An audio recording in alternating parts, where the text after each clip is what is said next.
The class of 2021, Chase Mullins.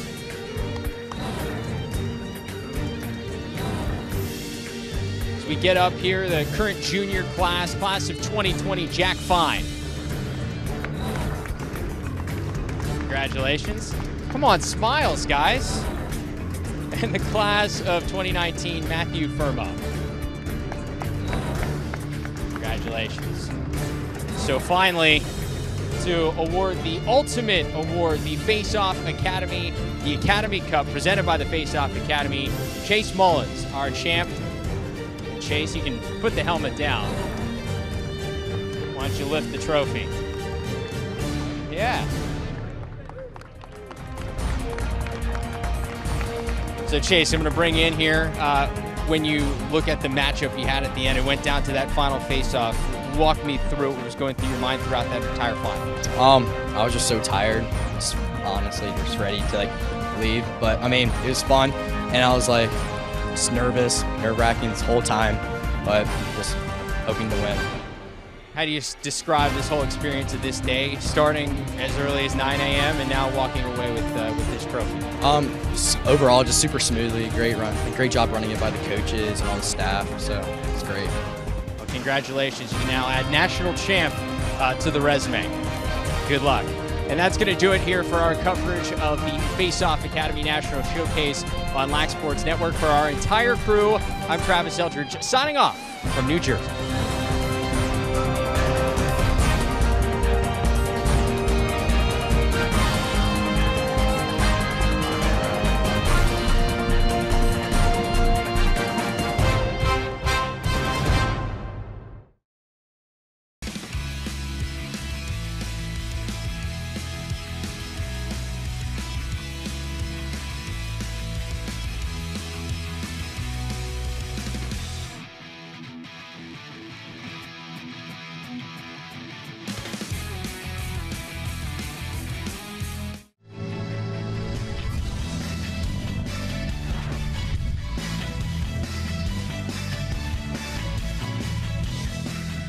Hey everybody, welcome to LSN College Central on the first Saturday in March.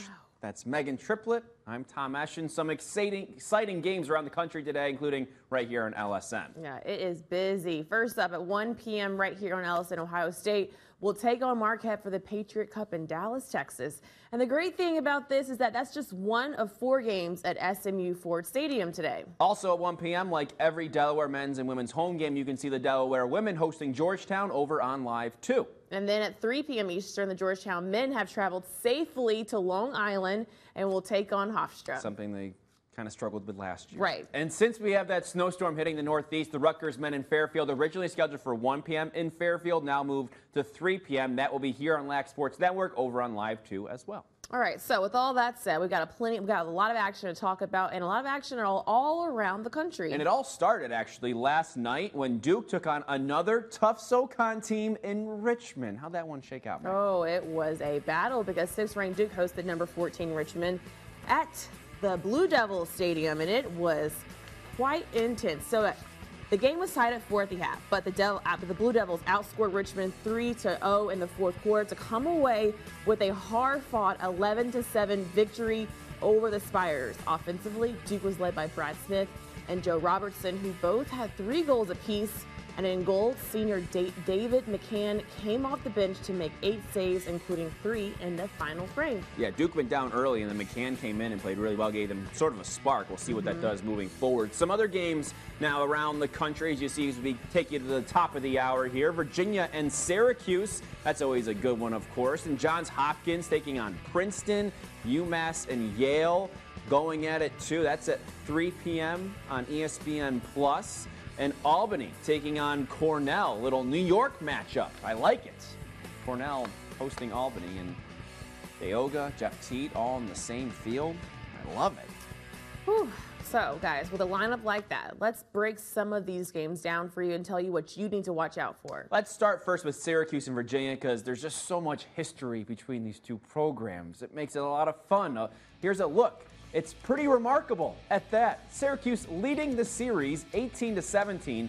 They've scored 1 more goal than UVA in those games. 16 one-goal games. 6 overtime games. The coaches know how tight this series has been. Yeah, I mean, if I was going to rate rivalries, this is just about there. Now, of course, I'm biased because I'm from Syracuse, and so I grew up, as a boy, loving the Syracuse Orangemen teams, and certainly enjoying this game between Syracuse and Virginia, between Dom Starja and John Desko for so many years. So it's a great contest against a really, really smart, intelligent team. It's a big game, and it's always been a lot of one-goal games over the years playing UVA, and knowing the tempo that's going to be played, I think the guys look forward to that. And we're here in the Carrier Dome. We know the Cavaliers will be excited to come in, and we want to make sure that we play smart lacrosse. All right, then down in Ithaca, New York, Albany and Cornell will go up against each other.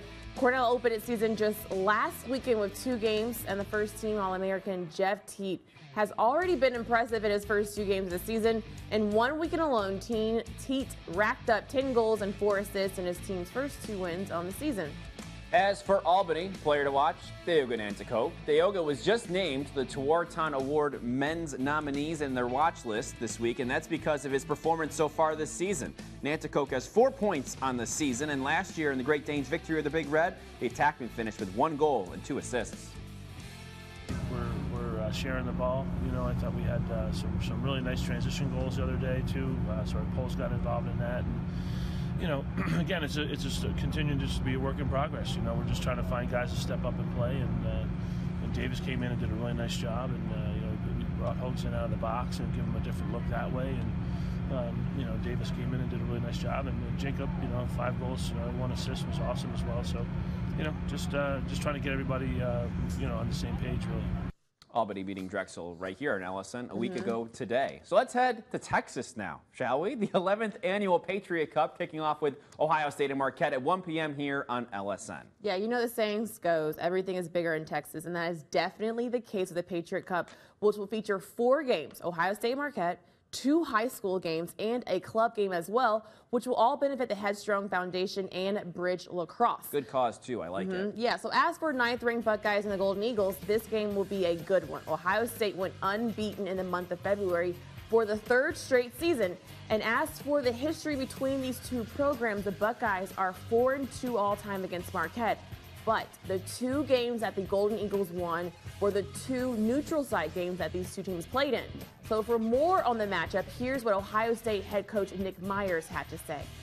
We got 4 games left in our non-conference schedule, starting with Marquette, and so we kind of talked about wiping the slate clean and trying to go into this week with just an 0-0 mindset, looking for that next opportunity. And, I think to have a neutral site, it's a great time to do that.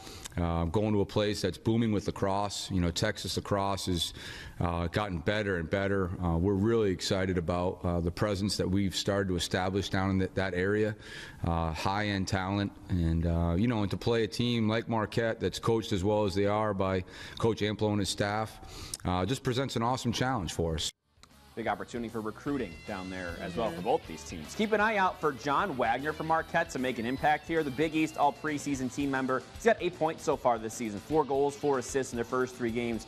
They're looking to bounce back, and he is too after being held without a goal against Detroit Mercy, who Marquette lost to last time out.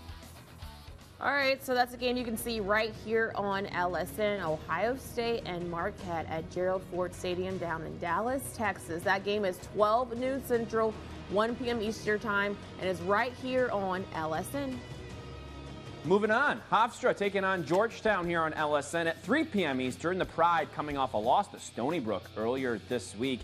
Other than that, the Pride's been pretty competitive. I mean, they were competitive in that game, but competitive with other teams too, falling in OT to Nova, beating Lehigh by 1, and then Utah by 4. So a little up and down and looking to bounce back. And as you guys know, it's a family affair. You'll probably hear the name Tierney once or twice today. Seth Tierney, who is Hofstra's head coach. Then there is Ryan Tierney, the junior attackman and son of Coach Tierney. Ryan has 11 goals and 2 assists this season. Here's what both of them had to say about this game. Tuesday night was a tough one, coming off Villanova, which was, we had an opportunity to beat Villanova and came away 1 goal short. So, again, learning lessons with a young team, kind of got nicked up. I know a lot of teams, got these injury bugs, and we've got it rolling a little bit. So we're just excited to get back out there. Every time we get out there with this team, it's another experience. And again, 2 one-goal losses. We're close, but we gotta everybody's got to make one more play for us. Anything can happen. Like you can't let the past affect where we're at right now. And the biggest thing in the game today is the energy war. Whoever shows up with the most energy is going to win the game. They're going to fight for the more ground balls. They're going to fight for more faceoffs. They're going to get more opportunities, and they get more seconds on offense, especially with the shot clock. So here's what Georgetown's done so far this season. They've won, but nothing too impressive. Beating Sacred Heart and Robert Morris just by 3, falling to Towson, and then beating Mount St. Mary's by 2. So nothing really sticks out off the page from them so far this year. All right, so the key piece offensively for the Hoyas is attackman Daniel Vaccaro. He got his season cut short last year by a torn ACL, but has come back just as strong in 2019. He leads the team with 13 goals and 20 assists so far. Here's what he had to say and the Hoyas had to say about the matchup. I think we've just been focusing on ourselves, like I was saying earlier. They're a really good team, and they've had some unlucky games, but they're really talented, and we can't take anyone lightly or anything like that because they're a special group. They're very tough, and we just gotta play our game and hope for the best. That's a good question. It's my alma mater, so I got to be real careful how I answer this. But they're a good team, and if you look at their scores, I mean, they could easily be, 4-0 right now. I mean, 2 one-goal losses, the tough one to Villanova, and then this past Tuesday against Stony Brook. They're fighters. I've been down in a bunch of their games. They're typical Turnpike guys, and only people who have been to the Turnpike know what that means. So we're going to be tested. I know they're going to play hard. It's a pretty prideful group that'll be ready to go and try and get a win. You saw Megan do those interviews earlier this week. Sounds like they're ready to go against a team like Hofstra, not taking anybody lightly, right? Right. They've made it there safely. That was the biggest thing. Yeah. And now they're ready to go and take on and hopefully get this win for their head coach. They're taking on his alma mater. I know. What did they say about the travel this time around? Did they remember that from last year? They did remember it from last time. They didn't make any type of really adjustments. It did snow on Friday, and they still took a bus, but they got there safely. And as you guys know, the snow really came today. So, they're there. They're there. And that's all we know. They're there, and they're not stuck on a bus like last year. After being on that bus for hours last year. Scary moment, but thank God they're there, and we'll play today. We've heard from the teams now. Let's get some outside perspective. Chris Marshall joins us now to break this one down. Now, this is a really interesting matchup. I think when you look at this Hofstra squad, they're a team that's got a lot of young players that they're expecting to go out and play at a high level. It's time for them to really lean onto their veteran players. They were able to go out there and play really well against Villanova and lose that game in overtime, and then you saw them show their youth in that loss midweek against Stony Brook. But you look at players like Jimmy Yanis. I mean, he has World Cup experience. You look at Ryan Tierney. He's as good as any other attackman in the country. So I think when you look at those players, those are the guys you're going to need to lean on. Casey's been pretty solid in the cage for them as well, and they've been above 50% from the faceoff deck. So I think they're really going to need to concentrate on controlling possession and going out there and playing a tough, hard-nosed game. That's the way they got the 4-3 victory against Lehigh. I think you look on the other side of the ball at Georgetown, they've got some veterans that they really need to lean on as well. It seems like Daniel Vaccaro, who's their leading scorer again this year, has been there forever, and he's a guy that's really going to need to step up. Hofstra at times has been able to grind the game down to a halt, and if they're able to win more faceoffs, I think that'll really be a problem for this Georgetown team. Georgetown, aside from the loss to Towson, hasn't played a ton of high-level competition, so it's hard to get a read on the way that they're playing. McElroy in the cage is right at 50%, so he's a guy that you'd like to see a little bit more from in terms of what he's doing for the defense. It also doesn't help that they're only 40% from the faceoff X, so if they get in trouble at the faceoff X and lose possessions, it's going to be tough for them to win this game. But I expect this to be a close game between these two rivals. Alrighty, we are just a couple hours away from it. Hofstra hosting Georgetown, 3 p.m. Eastern today. It's right here on Live Sports Network. It's all free here on LSN and on the LSN app. Well, we've already seen some celebrating this week here on LSN. Will there be more? What's that all mean? Not just the dancing, but also Towson's win over Loyola this week. Look at him go. And plus, can T.D. Erlin top last week's performance against Penn State today against UMass? We will discuss. And will the Syracuse women keep on rolling with a hot Virginia team in town? We continue to work our way around the country. Some big women's matchups. Take a look at them next on LSN College Central.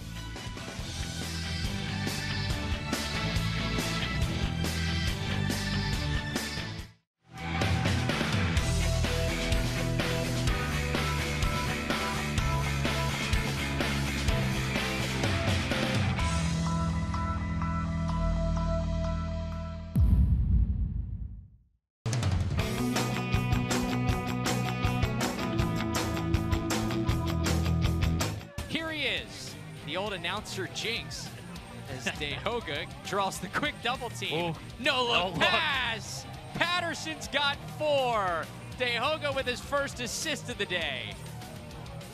That's why we talk about him when he's not in the game, because when he isn't, he can do something special like that. He draws the double team and tosses a no-look pass inside to Jacob Patterson.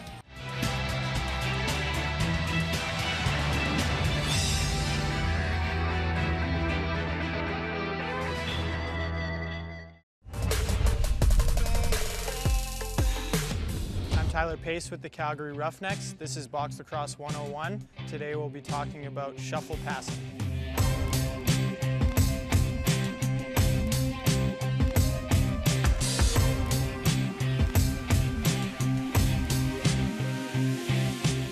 As we're doing this drill, we want to make sure that our stick stays above our shoulder and we're passing, we're following through, right? We're not making any cradle motions when we catch it. We're controlling the ball before we release it. And we're not trying to race up the floor as we shuffle. It's more about control than it is about speed.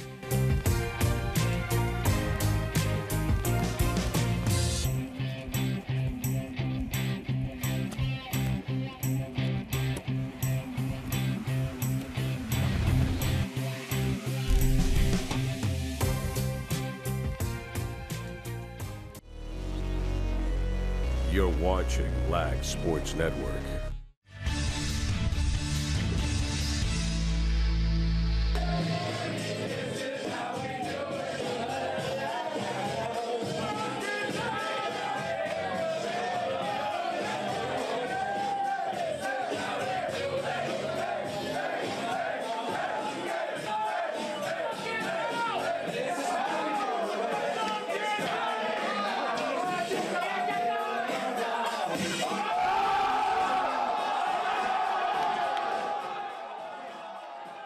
That's a 6'6", 250-pound goalie doing the worm in the middle there. I appreciate the fact that Towson not only wearing the throwbacks, but playing a throwback song. And this is how we do it. I love the kids and their appreciation for good music and celebrating a win on top of that. It's always a fun thing. Those moments in the locker room, some of the best moments that you remember from the college days. It's fun. Congratulations to Towson, as the biggest game of the week was on Wednesday here on LSN. Towson upsetting number 1 Loyola 12-10. It was the first game this season Pat Spencer didn't record multiple goals. Earlier this week, Travis Eldridge and Chris Marshall broke down why. Yeah, Chris, you got some dance moves for us? Yeah, no, I don't think I can do that. Do the worm anymore, but Towson. Maybe after the show. Man, well, you beat the number 1 team in the country. Plenty of reasons to dance and celebrate. And Chris is going to tell us how, one of the reasons, Towson was able to knock off Loyola here on LSN last night. Well, certainly. It's hard not to dance with the Montel Jordan. I mean, come on. This is how we do it. This is how they did it. This is how Kobe Smith did it, huh? And there's a couple of things that I really like about his game. One, he's not afraid of Pat Spencer. And obviously, you talk to him, and that's just great stand-up defense. You force him into a little bit of a tough shot, and then pull that right back up.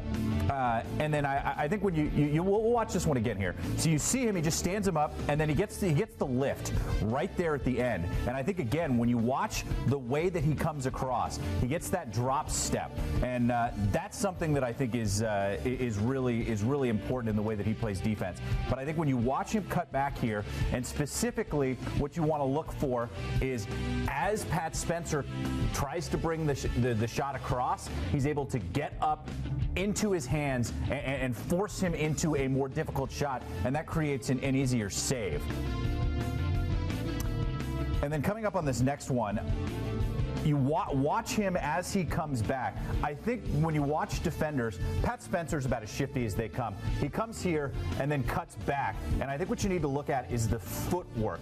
Kobe Smith moving this direction at speed is able to drop step and recover and get back. And you watch that back foot as he's able to step backwards instead of crossing his feet. As soon as the defender crosses his feet, and you're a guy like Pat Spencer, it's over. It's over because he sees it and then he cuts you right back. There's the drop step and he's right back on top of it. The defense is all packed in there. It's really impressive stuff. Well, and Kobe Smith said after the game to the Baltimore Sun lacrosse insider Ed Lee, look, I played against Pat Spencer in high school.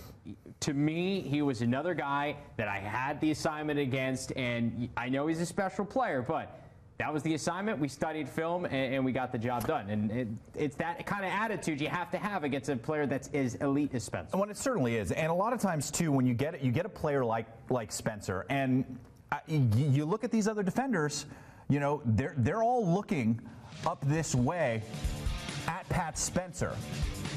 But unlike some other instances where you have the defenders who are looking at Pat Spencer but losing track of their guy, they were able to maintain their positioning, stay tight, and not let the other players beat them, even though they were paying so much attention and getting those early slides going. Obviously, they made some pretty good saves as well, but yeah, it was a great team defensive effort as you saw that last pass get picked off. Well, and I think one of my favorite plays of the entire night was when Pat Spencer went to dodge. He turns his head, and all of a sudden, there were 5 yellow jerseys, those yellow portholes staring him in his face.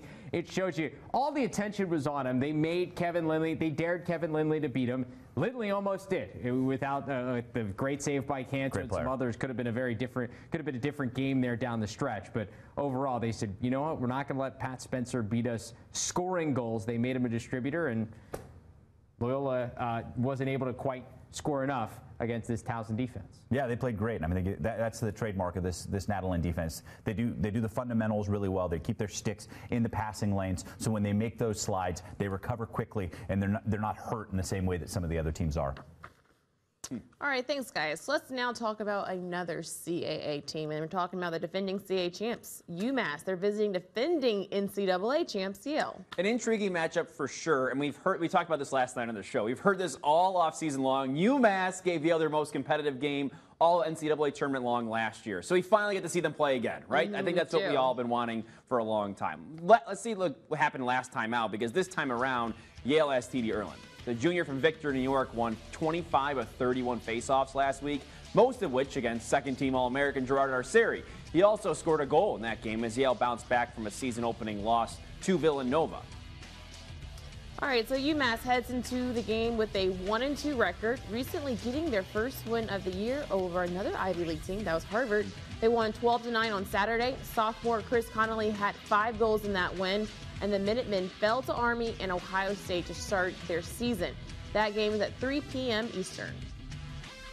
More top 10 matchups on the women's side of things today as well. Yeah, last week we had the likes of Syracuse and Northwestern, along with North Carolina and Maryland going at it. So more of the same this week. Yeah, that was all on Sunday, so nice we get some of these games on Saturday.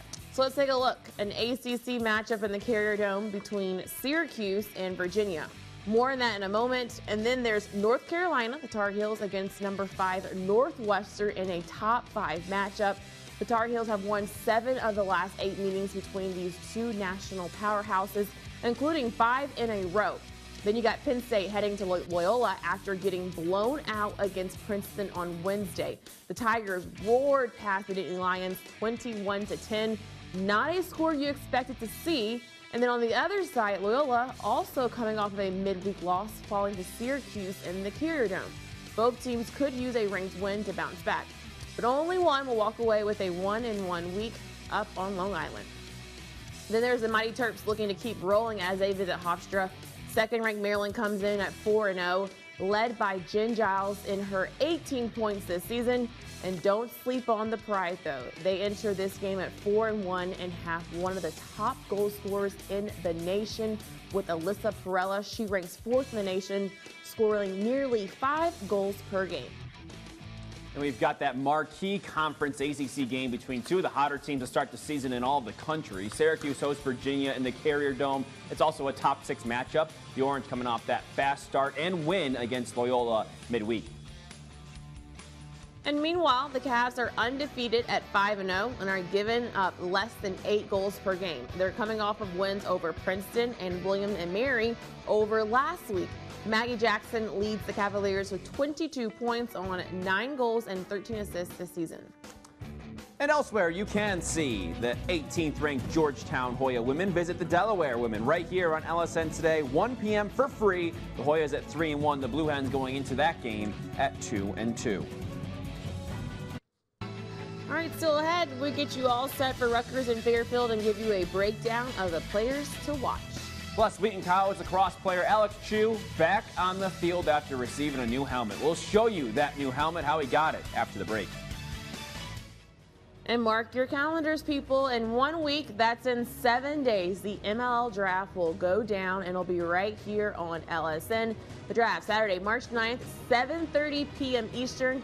It's taking place in Charlotte, North Carolina at the NASCAR Hall of Fame. Our live coverage will begin at 7 p.m. Eastern.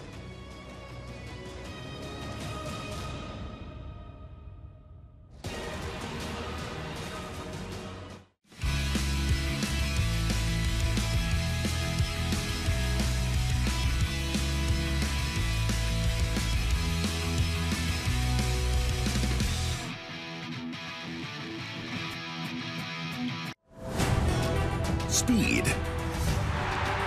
Power. This trophy is not given, it must be earned. The NCAA Men's Lacrosse Championships. May 25th through 27th at Lincoln Financial Field in Philadelphia. In the stick, boom, on the money, great on the pass. Win the first championship! Visit ncaa.com/lacrosse to get your tickets today.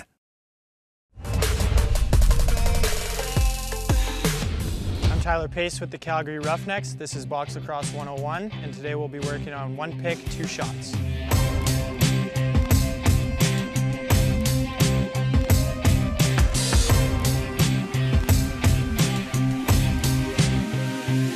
So we'll have players set up around the 24-foot line. The bottom guy is going to come up, get to the middle of the floor, and then go set a pick. The guy getting picked is going to cut, catch a pass from the low guy. I'll roll, catch a pass from the high guy, and take a shot. 1 pick, 2 shots.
That was last week, and it was not pretty at Kinnan Stadium for a few reasons for the Tar Heels. Other than the mud and the rain and the dirt, North Carolina lost to Johns Hopkins, and there was even a little pushing going on after the final whistle. Have you ever played like a game or something where it was like that? No, I'm not ever out there in the mud and the rain. Do you actually think I would ever be out there doing that? I don't know. You never know. No. Everyone else at home knew I would, like, no, Megan, I would not do that. It's not fun.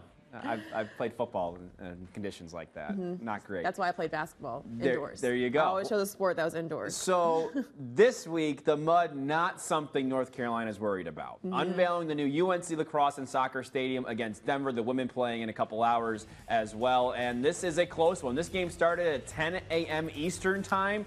8 a.m. Mountain Time if you're a Denver fan. And Denver waking up, I guess, a little bit later since they came back in this one late here in the second half, playing very well. 12-10 with about 2 minutes to play in this game. A pretty nice performance from Ethan Walker, 4 goals. A couple goals on both sides. Obviously, it's been sort of back and forth, but for the most part, Denver coming back and looking to make a statement a week after they played another early start against Duke and fell late in that game. You know what? With the late goal. But they have been, very, very competitive. You would think it's too early, like the adjustment to the time. Yeah. But you know what? In both these games, I mean, they started at 11 a.m. Eastern last week, which obviously is 9. So maybe they were used to it now. I mean, it's all part of the routine. But hey, you never know what could happen. So Still some time left. We'll have highlights for from this game, from this one for you later on today, over the course of the day during our coverage as well. All right, so coming up, speaking of coverage, at 3 p.m. here on LAC Sports Network, Rutgers visiting Fairfield. Yeah, the Scarlet Knights coming off of 2 straight losses, while the Stags bounced back from a season-opening loss with a win over Sacred Heart last week. Yeah. So Fairfield, they will need to contend with that Rutgers attack unit. Stags coach Andy Copeland calling it one of the best in the country. Adam Charlambides coming off of 2 straight lost seasons because of ACL injuries with 11 goals and 4 assists in 4 games this season. He's looking really, really good. But we're waiting to see what happens with Kieran Mullins, who missed last game, is now questionable for this game. He didn't play against Loyola last weekend on Saturday, didn't practice Monday, Tuesday, or Wednesday, and now looks like a game-time decision today. That game's scheduled to start at 3 p.m. All right, so for Fairfield, you got Dylan Beckwith. He has guided the attack. In the last games for the Stags, Beckwith finished with the game with 2 goals and a career-high 5 assists. He now has a total of 12 points on the season. Anyway, some good news to pass along as we wrap things up here on LSN College Central. Wheaton's Alex Chu has a helmet that fits him. The Boston Globe reporting that Cascade delivering a custom-made certified helmet to Alex on Tuesday. The template used to make the helmet is the same one used for Dehoga Nanticoke. Alex wore a rigged-up helmet made of 2 different helmets in high school. He's now able to play, so pretty awesome stuff there. Really, really great news. We were all, when that news came out, we were like, what? But they stepped in, got him a new helmet, and it's really, really great. Yeah. All right, so don't forget, 1 game at 1, 2 at 3. This is the place to be all day long for all your lacrosse needs. We'll be here all day. Tom, Megan, we'll see you later. Don't forget to watch the halftime show and all the other action. See you then.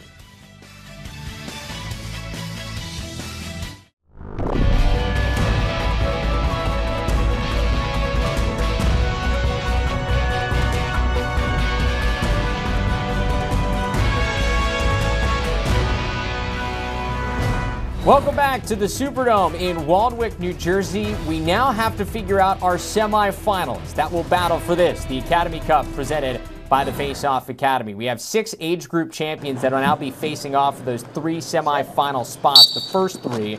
First, Ben McCarthy, class of